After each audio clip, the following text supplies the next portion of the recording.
All right, hello everyone. Thank you so much for joining us today for this leadership forum featuring Maura Award recipient Dr. Adeeba Raheem.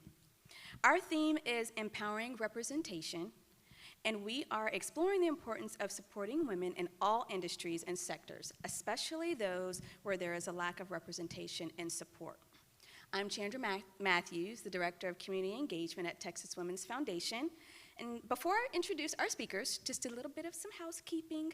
All of our forums today and conversations are being recorded and will be available for attendees to watch following the event. You will receive a link that will allow you to watch all of the other great conversations taking place today. And we will have time for questions. We are holding time for questions at the end of this conversation. Okay, now on to the good stuff. Now I'd like to introduce Maura Award recipient Dr. Adeeba Raheem. Adeeba, UTEP Associate Professor of Civil Engineering, uses her academic prowess to help students. She has a multi-million-dollar research portfolio with funding from U.S. federal agencies and nonprofit organizations, which is directed towards supporting women and economically disadvantaged students in civil and construction engineering. For a decade, she has also been leading a construction safety training program where a large number of women representing diverse socioeconomic backgrounds have been trained on occupational safety topics.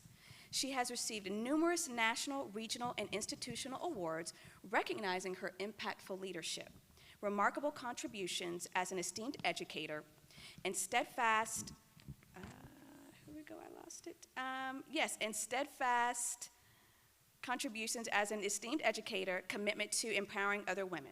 She has also been inducted into the El Paso Women Hall of Fame and presented with a proclamation in her honor for making significant contributions to the border community. Our forum moderator is a longtime supporter of Texas Women's Foundation and is also a Maura Award recipient, Nina Vaca. Nina Vaca is an award-winning entrepreneur, CEO, director, and philanthropist on a mission to improve lives globally. In 1996, she founded Pinnacle Group, the largest Latino-owned global workforce solutions company in the country. Serving 20% of the Fortune 100, Pinnacle Group's global research spans 5 continents.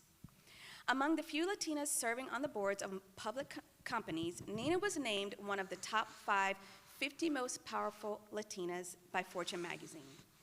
As a civic leader and philanthropist, she has worked to increase diversity at the board level and served as a presidential ambassador for global entrepreneurship through the White House. She is also a Henry Crown Fellow at the Aspen Institute and a lifetime member of the Council on Foreign Relations.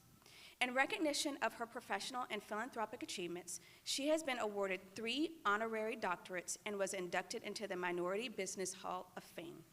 Nina, we appreciate you being here to moderate this meaningful conversation and to bring about solutions to advance women leaders. Nina Vaca. Thank you, Chandra. Let's give her a round of applause, shall we? She did such a beautiful job. I mean, she read that introduction exactly like I wrote it. I just want to tell you how excited I am to personally be here. In my personal experience, girls compete and women empower. And that is the reason why I choose to be involved with the Texas Women's Foundation. It is not an organization, ladies. It is a platform. It is a platform in which we can all drink from and achieve from and springboard off of. I loved getting the phone call from Chandra to introduce our newest Maura Award recipient. Let's just pause for a moment and just appreciate her greatness, can we? Let's give her a round of applause. Professor Adeeba Raheem is, your reputation precedes you. I am delighted and honored to have this space to talk a little bit about your journey, a little bit about our learning, and of course to answer any questions that are on the floor. So let's get started, shall we? Sure, let's have some fun. Let's do it. I like that too. Let's answer some questions, but have some fun. So let's start at the very beginning because I listened to that introduction and wow. Can I just tell you, in academia, being a Maura recipient means that you have a track record for women helping women. That is a difficult award to achieve, And it started somewhere. So let's take the audience back to the very beginning. Tell us about your journey. Sure. First of all, thank you, Chandra, for the kind introduction, and thank you, Nina, for leading the session. Now, because today I'm so filled with gratitude, let me first start by saying that what a beautiful evening this is. We'll be having so many strong, powerful, amazing, inspiring women here under one roof today. And I think that what else we can ask for, and that also in just one single day. So I would like to first thank the Texas Women's Foundation to give us this opportunity to be here, to inspire each other, and to empower each other for a better and equitable future for all. You've already started us with gratitude. Let's give her a round of applause. That is a sign of a leader. The first thing out of her mouth is not about her and her journey, which was my question, by the way. It was actually about gratitude. So thank you for that. Going back to your question about my journey, like any other professional woman, my journey is all about passion and perseverance. I was born in a historic, culturally rich city of Lahore in Pakistan. And right from my childhood, I was surrounded by these historic buildings, forts, beautiful gardens, and other monuments. And it was very natural for me to get attracted towards those structures. I really wondered who built that. And at one point, I was so mesmerized by these historic structures that I thought that it cannot be work of any human being. It should be some supernatural power who must have built those structures. And that really made me believe at some point that Superman existed. And I can be turned into Superwoman if I would learn how to create those structures and buildings. So it was pretty inspiring for me to be looking at those buildings and admire them. And when the time came to decide that which discipline I should go for my undergraduate studies, I selected architectural engineering. I was very excited because I was told that it's a combination of architecture and engineering, and I said, okay, more the merrier, why not? But along the way, time and again, I was reminded that engineering is not for girls. And construction sites are not woman-friendly. And at some point, I will repent it because I'm making a big mistake. I'll not be getting any job. But I think that throughout my life, I ignored those noises and focused on the positive voices of my mentors and my well-wishers because they wanted me to grow. They wanted me to succeed, and they wanted me to make an impact in the community. And I think due to that, I really persisted. And I graduated with a PhD in construction management from the University of Florida.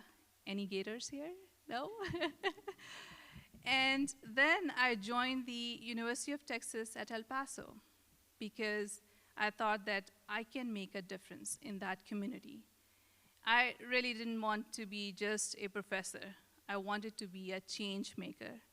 And I think when I look back, there were so many challenges, and still are, but I'm focused and I'm driven because I have one mission in my mind, and that is to diversify the construction workforce. It's not just the workforce, but training women to be the leaders, to be the change makers in that industry. And I think that, in a nutshell, that's my journey, Nina.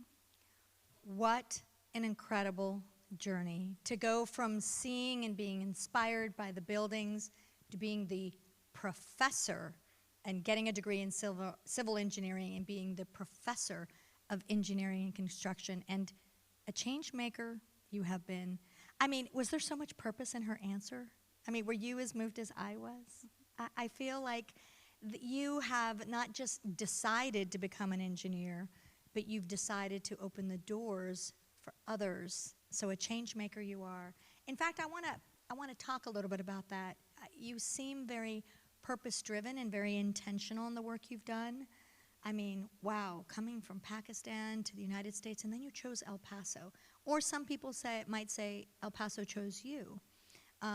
Take us through beyond the classroom.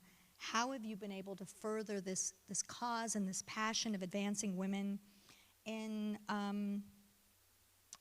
that are, quite frankly, marginalized and maybe not as popular to be in this field? Take us through that. I think in this time and age, we cannot ignore that our student community is changed now. They are not like passive learners. They want to be actively involved in their academic journey. And that's important for academia to understand. And that's where we really can make change, because we are changing as it is required by the industry, and it's needed for our student community.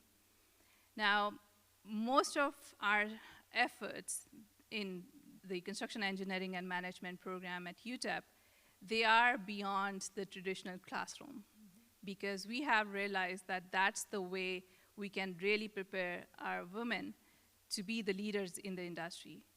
One of the biggest example, and which I'm really proud of such an effort that we are doing, it's very unique in nature as well, is creation of a construction safety training program. I think almost 10 years ago, we started this program with the help of funding that we received from the Department of Labor, their prestigious targeted training grant, which they call Susan Howard Targeted Training Grant. They gave that money to us to train our students, who would in turn be trainers when they go to the job site, and they train the construction workers, hard to reach construction workers, free of cost.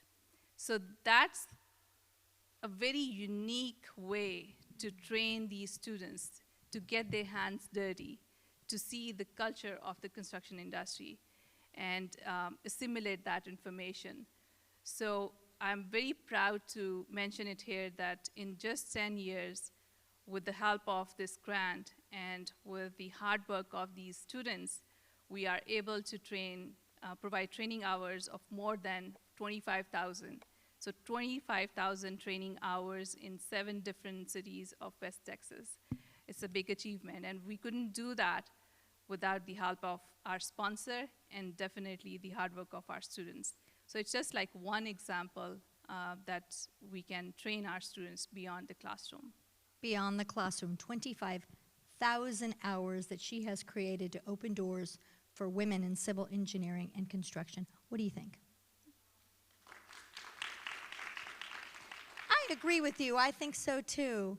I want to pivot to leadership as a concept. Leadership is such a broad word, but I feel like you have so much to share, because you cannot be what you cannot see.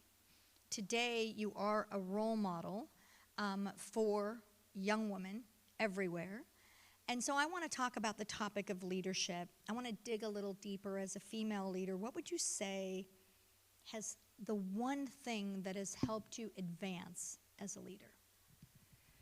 So when you talk about leadership, and I can share my experience, early on in my career, I was advised by one of my mentors, happened to be a man. And that's okay too, right? Yeah. You know, we need to be for women, about women. That includes everybody can play in the advancement of women, so Exactly. I love that. So he told me that at this point of your career, nobody's going to offer you leadership positions. It's not going to be presented to you. You have to look for those opportunities. And I think that that was really important for me. It was a learning process, looking for these opportunities. And there are like a couple of things that I want to mention here that I learned, and I think that they stayed with me, and they helped me a lot. First one was be authentic. You cannot fake it. If you cannot inspire your team members, I think they are going to lose their attention and focus right away, faster than a 5 years old. I love that. Be authentic, be who you are. Everyone else is taken, correct? There you go. And you might be able to achieve few things here and there by faking that, but it cannot be sustainable. So just be who you are. And I think that your team members would love that. And second thing is that reach out for help. Because in my experience, and that's what I have heard from others as well, that women, they think that it is going to be reflected as a, as a weakness for them. But it's not. It's okay to reach out and ask for help and ask for a piece of advice. So you would be amazed to see that how many people would be willing to help you and come into your community of so many ships, like friendship, sponsorship, mentorship, and so on and so forth. So just reach out for help. You don't have to burn out yourself. And at the end, leadership is all about people. If you don't love your people, if you don't respect your people, you are in a wrong business. So I guess that these are like two major lessons that I have learned so far, and I try to instill that to my mentees and my students as well.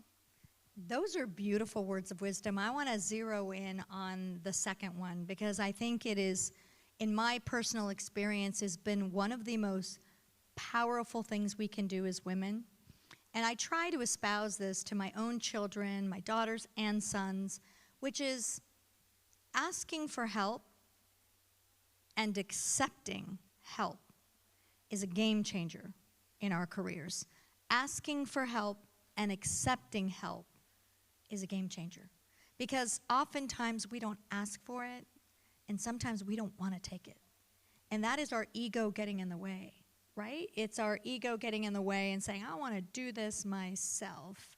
And so I want to dig a little deeper on that, because what you have done with your career is break barriers, be an advocate, be a role model.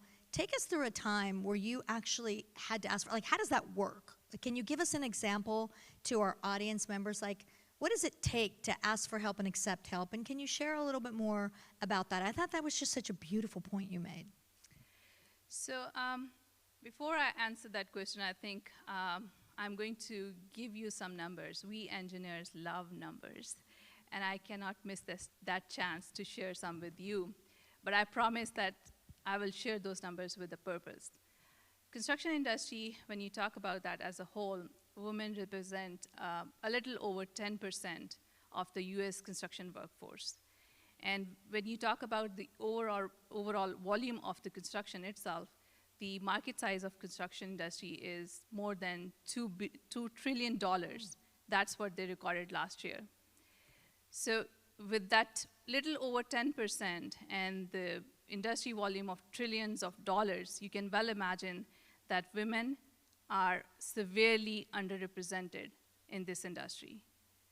An industry that is contributing to the national GDP more than 5% or so.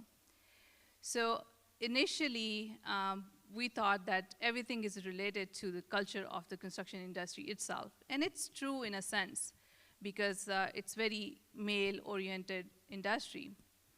But then more and more research studies were coming out saying that there's another aspect, which is lack of mentorship for these women who just like leave the career early on because they don't know what to do. They get overwhelmed. So in my career, I wanted to focus on that because changing culture, it takes time, and sometimes a lot of resources as well. So because I wanted to focus on the later one, which is mentorship, I had to reach out for some help.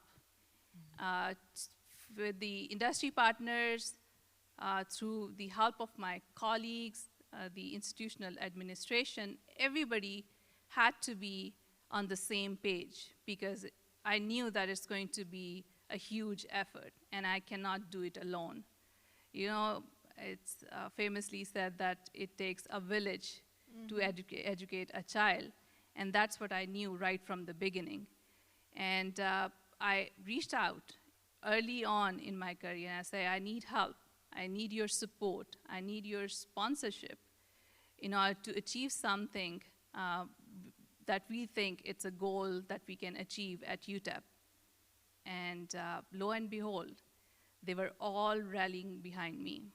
They said that they really want to see more Hispanics, more women, especially as a local talent in the construction industry in El Paso. So that's a huge thing for me. Till date, I go back because I made those friendships, I made those relationships with them, and I think that it's still empowering me and many other women in the program. I love your story. There's so many nuggets. I'm trying to catch them all as you're dropping all these nuggets, and there's just so much wisdom in every subtlety of what you're saying. The subtlety I was appreciating about your remark just now is when you're on the right path, the world conspires to help you. And I feel like you're very good at enrolling others in what the bigger issue at hand is, the underrepresentation in the sector. And I feel like that's such an important part of leadership, is enrolling others in something bigger than that they are. And so I just want to congratulate you on all the accomplishments and the success that you're getting. You are definitely on the right track, and the world is conspiring to help you. So what's next? I have never thought about that because I know that I knew I could stump you at least once. Yeah, there is a lot to do still because I think that we haven't finished. We have to move that needle from a little over 10% to much more than that. And I think that we need more partnerships. We need to prepare our women, making sure that they have the seat at the table, And we can only do that if they have leadership positions.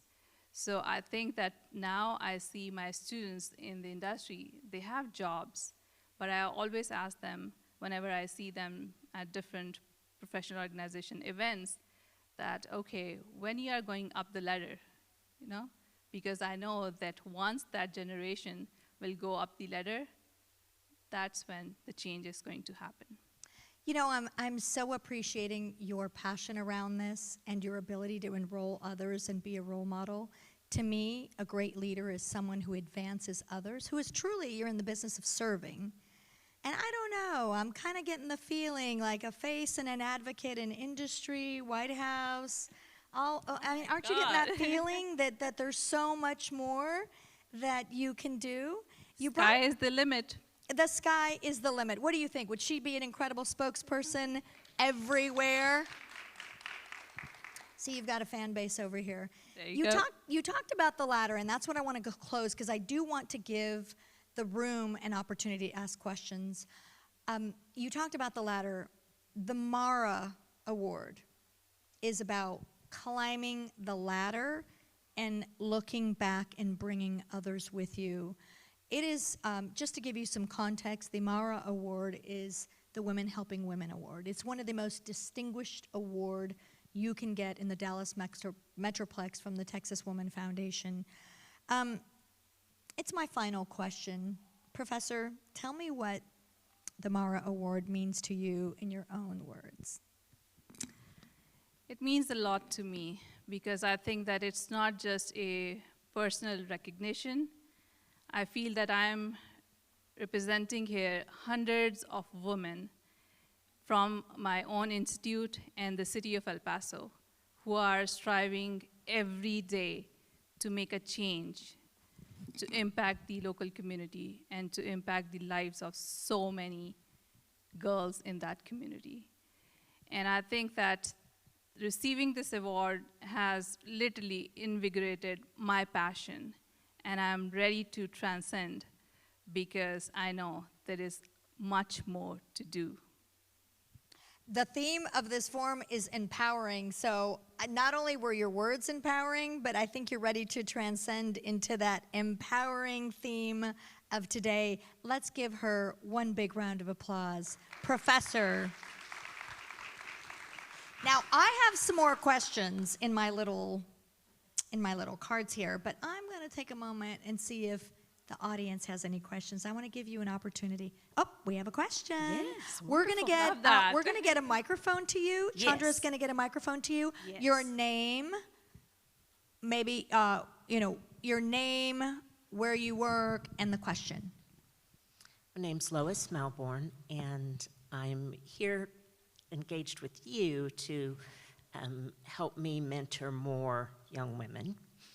And you talked about your students being trainers and how that gives them a foothold. And I'm picturing training construction workers, predominantly male. Training often takes a position of authority and respect, et cetera, that you maybe know more than they do. How do you coach your girls to approach that?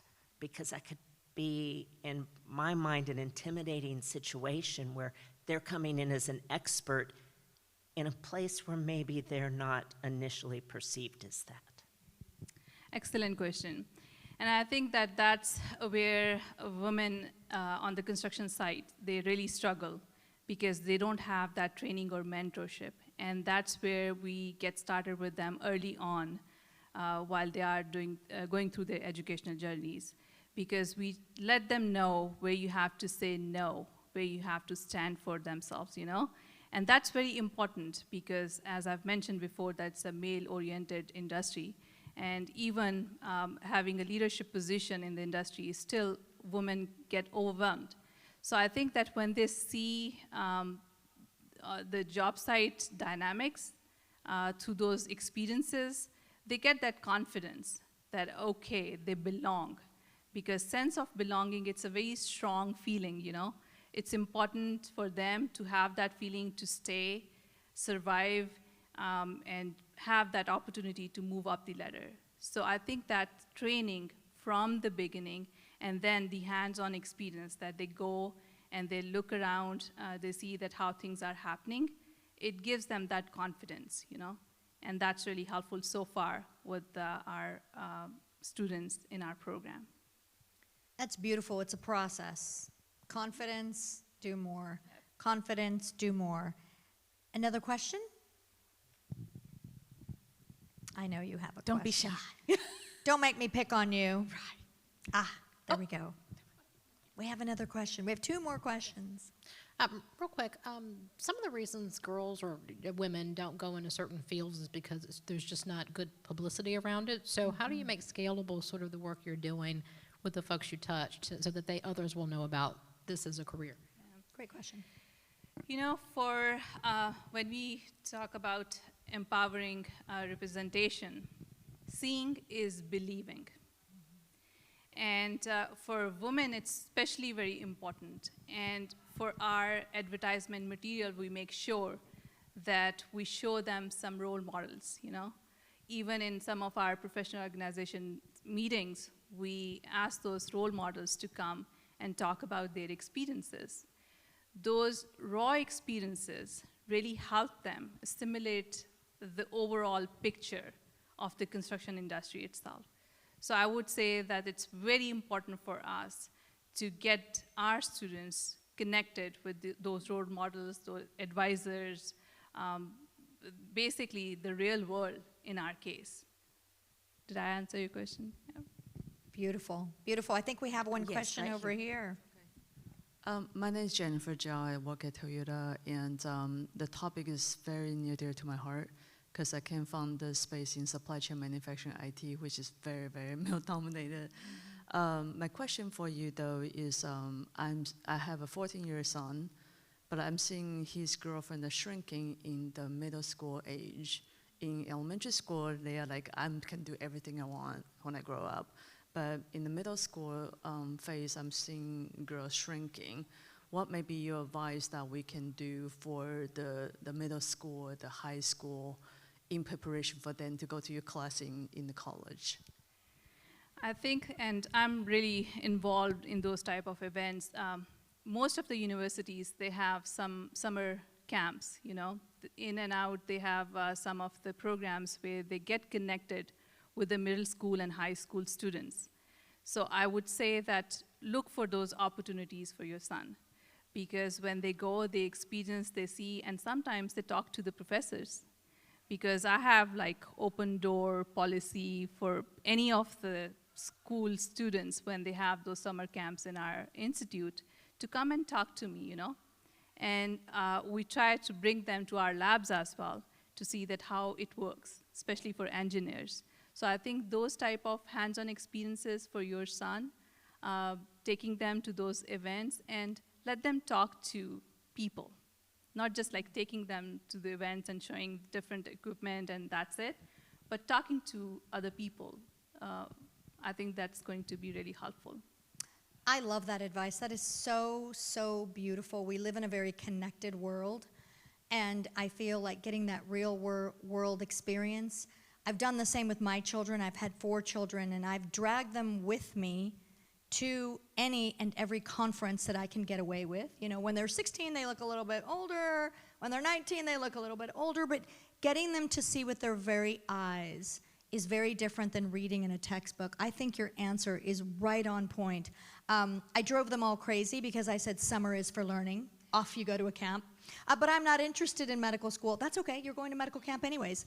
And then you can be for sure that you're not interested in, or if you're interested in IT, throw them in a camp there. So I think that the camp idea and the taking and the awareness idea is an excellent way. You know, as moms, every single woman here is a woman of substance.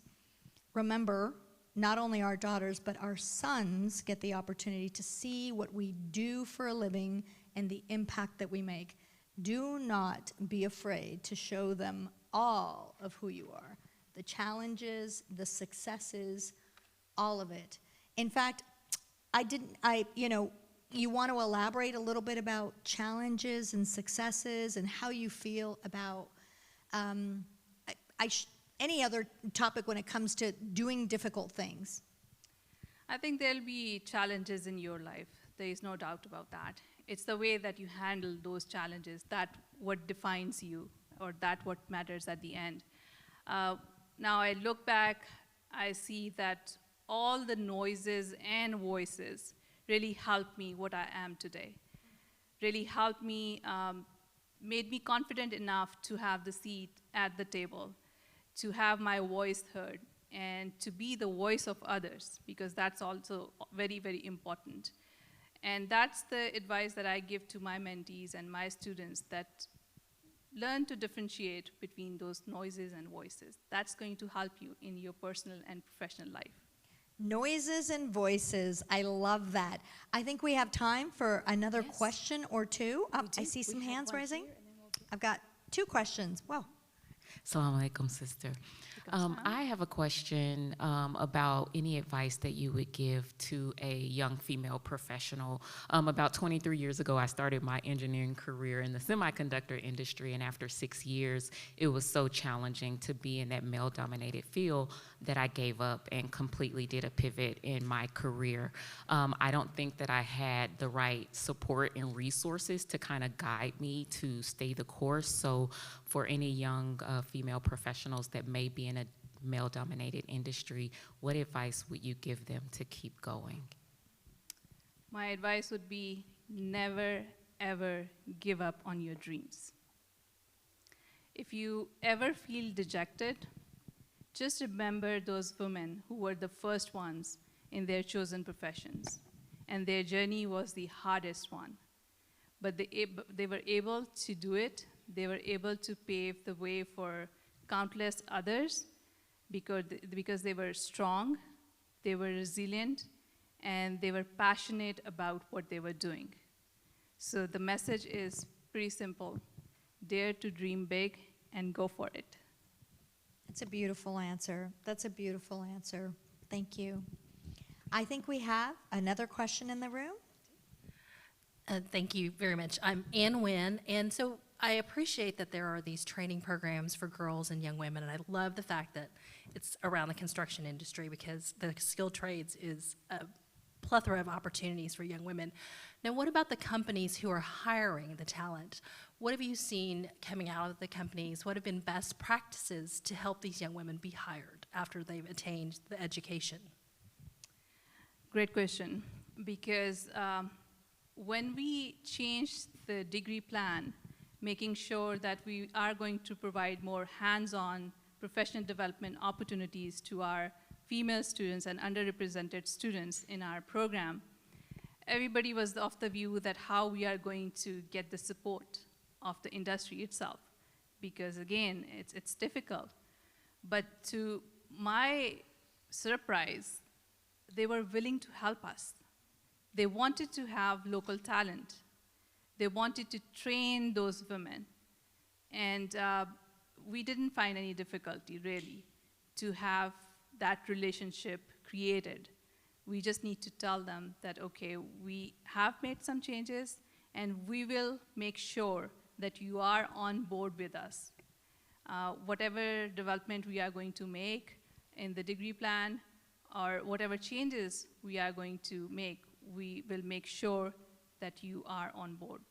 So I think that that trust that we have created was really beneficial for us. I love that. I love the idea of tailoring your degree plan to what industry is looking for. Who's doing it right? Do you have some examples? Or you don't even have to, are there companies that are doing it right, that are getting traction, not just hiring women, because one thing is to hire them, the other is to retain them and to empower them and to promote them. So who's doing this right? I think the construction companies who are hiring women at the leadership positions, they are doing it right. Because right away, they are showing that how inclusive our working environment is. And women can see role models. If they see it, these women at the leadership positions, they get inspired. And they start believing in their own dreams. And I think that that's what really makes a change. I love that. The last question, audience. Going once. Right. The last question.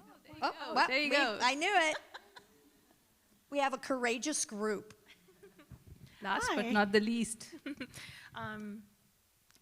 We work in aviation industry, which is very heavily male dominated. And coming from like engineering programs background, sometimes a lot of people are very resistant to diversity and to step up for other people. Like, how do you navigate through that? Great question. Yeah, I think that there is no formula for that. Engineers, they love formula. But I think it's a process. It's a process of change, and it takes time. But I think that during that process, you have to make sure that you have people who can champion for you. When you are not in the room, they can take side of you. They can tell others that what you are doing, what your goals are. So I think that creating that community of support, it's very important for women to get success in male-dominated industries, whether it's construction or any other industry. That was such a beautiful, beautiful answer, and I want to hone in on your words, champion. It has been my experience, one champion could turn into many champions. All you need is one. And you know, I want to invite the women. We've heard a little bit about engineering, semiconductor, now aviation. I want to invite you to enroll men into the conversation. Because if there was ever a champion, and if you're in a male-dominated industry, you need to enroll the men into something bigger than they are. And here's the beautiful thing. Not all, but many of them have wives, and not all, many of them have daughters. And once their daughters start to grow up, all of a sudden, they're aware because it's so close to home. And so do not give up. I love your words. These are your words. I'm just the moderator. Your words are do not give up. Lean in every day. Role model for something bigger than yourself. Enroll others into what we're trying to accomplish. These are not my words. These are your words. You have filled us with nuggets today, and you've inspired us. You've inspired us to keep going, to do the difficult work, to have the courageousness, and to do something bigger than we are Do you not agree? Ladies and gentlemen, our Maura Award winner. Let's give her a big round of applause. Thank you so much. I really appreciate that. Wow, what a wonderful, insightful conversation. Thank you so much to the both of you. Can we give them one more round of applause? Nina, the awesome moderator, and Adeeba with her wonderful That was fun. self. I just had to take her words and sum it up. They were beautiful. Right? I was inspired. Exactly, exactly. Well, we hope that you guys have enjoyed our forum and empowering representation. What a pleasure spending this time in your company, Adeeba and Nina, talking about great things to advance women and girls to be leaders. Adeeba, thank you so much for leading this very important work, creating equitable opportunities and spaces for women and marginalized students to grow in an industry that lacks representation. You are so deserving of this award, and congratulations. Thank you once again. Of course. And Nina, thank you so much for your support and commitment to Texas Women's Foundation. You have been a longstanding supporter of us, and we so appreciate you. You are a treasure. Thank you so much. And we appreciate all of you for being here and being a part of this celebration, and invite you to support women leaders at all levels. You can find more information about these incredible women and Texas Women Foundation by visiting TXWFleadership.org. or scan the event QR code in the event program that you have. There will be more leadership forums beginning at 5:00 p.m., which that leaves you about 15 minutes before the next one starts. We invite you to grab a snack, meet new people, new friends, as I like to say, and engage at the photo booth or inspiration wall in the foyer area. The cocktail reception will begin at 5:45 in the foyer, and our award celebration starts at 6:30. So enjoy your time, and thank you again so much for being here. Thank you.